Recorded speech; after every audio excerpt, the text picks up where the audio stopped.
5 perkara yang menghilangkan pahala puasa. Ya, khamsatu asya'a tuhbitus sauma.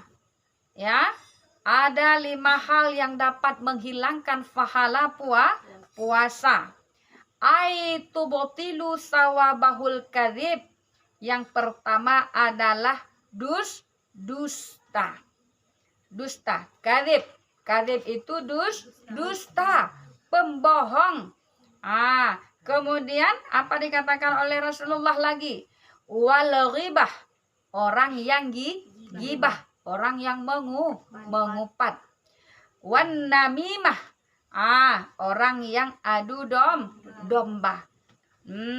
Namimah itu apa? Lalat mirah. Lalat mirah rum. Itu. Kemudian wal yaminul gumusu, orang yang sumpah palsu. Kemudian wan nadharu bisyahwat, orang yang memandang penuh dengan syahwat. Ini wan nadharu bisyahwat, orang yang memandang dengan penuh syahwat, membangkitkan syahwat, baik laki-laki atau perempuan. Makanya ada 5 perkara kata Rasulullah yang menghilangkan pahala puasa. Habis pahala puasanya yang disebutkan di sini dusta, ghibah, adu domba, sumpah palsu, memandang wanita atau memandang laki-laki dengan ajnabi. Ajnabi itu dengan syahwatnya, dengan kerinduan, ya, itu menghilangkan pahala puasa. Adu domba, mehaba keno kedih, sehingga berantam orang lain gara-gara kita. Kemudian apa lagi? Sumpah palsu. Kemudian lagi melihat wanita dengan kerinduan, atau laki-laki yang melihat wanita atau perempuan yang melihat laki-laki dengan kerinduan, dengan ajnabinya, ya, dengan nafsu syahwatnya, mengenang-ngenang atau menghayal-hayal tentang keelokan seorang perempuan. Makanya nak, kan selalu Umi bilang, jangan pakai baju yang lekit, jangan pakai baju yang ketat-ketat. Ketika lelaki melihat kita pakai baju yang lengket, yang karet, yang ngepas di badan, membalut tubuh kita, itu laki-laki itu jahat matanya, menembus ke seluruh tubuh kita, matanya itu dilihat. Kemudian dia mengenang-ngenang, menghayal tentang keelokan tubuh kita, menghayal tentang keelokan tubuh perempuan, apalagi yang model-model agak-agak sedikit montok, ya, jadi laki-laki itu yang dihayalkan. Makanya haram bagi perempuan memakai pakaian yang membungkus, bukan menutup, membungkus. Kalau laki-laki sudah biasalah seperti itu, perempuan macam mana pula, ya? Perempuan ada juga dia ketika melihat laki-laki yang macam fase itu, Liza, apa namanya tuh, yang film-film Hong Kong, Korea tuh, ya, nggak tidur malam teringat, aduh gantengnya abang itu, aduh gantengnya, aduh, ya, tak boleh menghayal seperti itu, menghilangkan pahala puasa. Makanya di bulan puasa itu tak boleh pula menonton film-film India. Film-film India yang terlalu terbuka-buka, itu pahala puasa hilang, nak. Yang melihat aurat orang lain, melihat di TV kan itu nggak langsung kan aurat juga. Itu dia. Lagi mendengar orang mengumpat. Tadi mengumpat, ini mendengar orang mengumpat. Lewat kita dengar orang mengumpat, kita singat kuping mendengar, ataupun nanti ada kawan duduk rame-rame, kita sengaja, hai, bilang apa tadi dia, nggak tengah malam, kita nggak bisa tidur malam, teringat apa ya dibilang dia tuh di telepon Rina tadi, Kak Rina tadi bilang apa Dara, penasaran kali ini ya. Biasa kita perempuan kayak gitu kan, penasaran, kepo banget, ya, kepo kali, itu mau tahu aja. Nanti lewat orang jalan, kenapa pegah? Ya, capek puasa kita menahan diri dari keluar fajar, terbit fajar hingga terbenam matahari, yang ada kita cuman capek, yang ada cuman kita itu lapar, haus. Ya, makanya kata Rasulullah, apa dikatakan oleh Rasulullah? Kam min saimin laisa lahu min siyamihi illal ju' wal atusyan kata Rasulullah. Apa dikatakan oleh Rasulullah?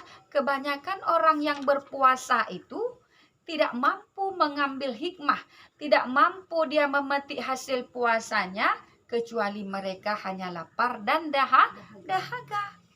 Inilah makanya jangan sampai kita cuman mendapatkan gerah ngendek, ya, lapar dan dahaga, karena kita mendengar orang mengupat, mendengar musik dari bambengah ke gerdang-gerdeng dengan lagu kuru-kuru belum puasa.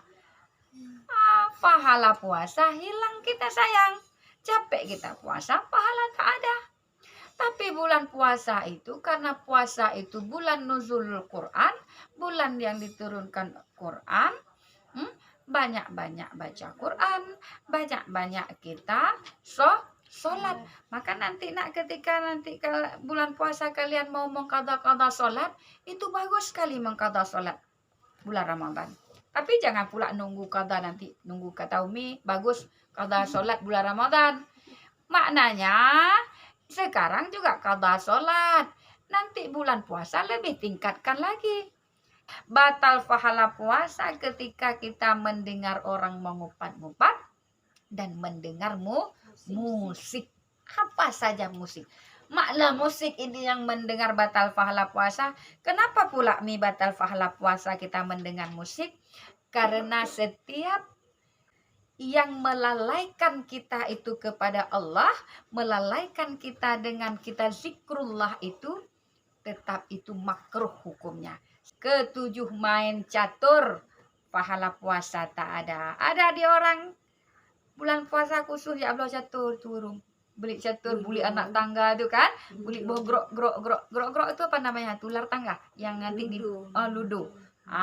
Itu dia. Kalau catur model yang itu kan, duduk sini sama. Main catur. Pahala puasa tak ada sayang main catur. Lale main catur. Lale main catur, main ludo, lale. Setiap permainan yang melalaikan kita kepada Allah. Seharusnya kita bulan puasa itu kan baca Quran, zikir, baca Quran, banyak-banyak khatam Quran kita, ya. Tadabbur Quran bulan puasa, tapi dah lalai kita main catur, main ular tangga, main apa saja. Main anak guli lagi, tak apa-apa, main kuaci, main anak guli dan sebagainya. Itu. Dan yang ke-8, sedikit lagi sayang, udah habis. Memelihara makan dari makan yang haram dan syubhat. Itu pelihara. Jangan sampai kita makan dari makanan yang syubhat. Pergi beli apa saja ke pasar, nanti tambah sedikit ya, bohoju tambah. Ya, Liza nanti jangan sampai kayak gitu nak. Ketika sudah berkeluarga, jangan sampai begitu. Ya, menambah punya orang lain, atau bawang lah ini tadi, atau buah jeruk kah, atau tomat kah, atau cabai kah, dan sebagainya. Apa saja kita belanja, tambah baju, beli ungkep. Kalau dikasih boleh, jangan kita ambil dulu baru minta dulu. Tambah Pak Bacut. Tambah Pak Bacut, bukan kita yang tambah, dia orang yang jualan tambah, bukan kita. Kemudian ketika beli telur di bulan puasa, Rina ini jualan, ini Umi bilang, ketika ada telur di rumah DKD yang sudah cangkangnya masuk ke dalam cairan telur itu, ke dalam telur, ya, yang udah pecah, itu jangan dijual lagi sayang, dosa. Kenapa dosa, Mi? Itu najis sayang. Kenapa najis? Telur itu ketika cangkangnya sudah masuk ke dalam, sudah pecah, ya, masuk cangkang itu tadi terkontaminasi dengan najis, kita jual najis, haram yang kita makan. Ya, tahu kita najis itu kita jual haram. Orang yang beli tahu najis itu dia beli haram. Kecuali cangkangnya cuma retak, masih boleh kita syarak dia. Ya, tapi kalau benda cair yang sudah kena najis bagaimana mau kita, macam mana mau kita syarak?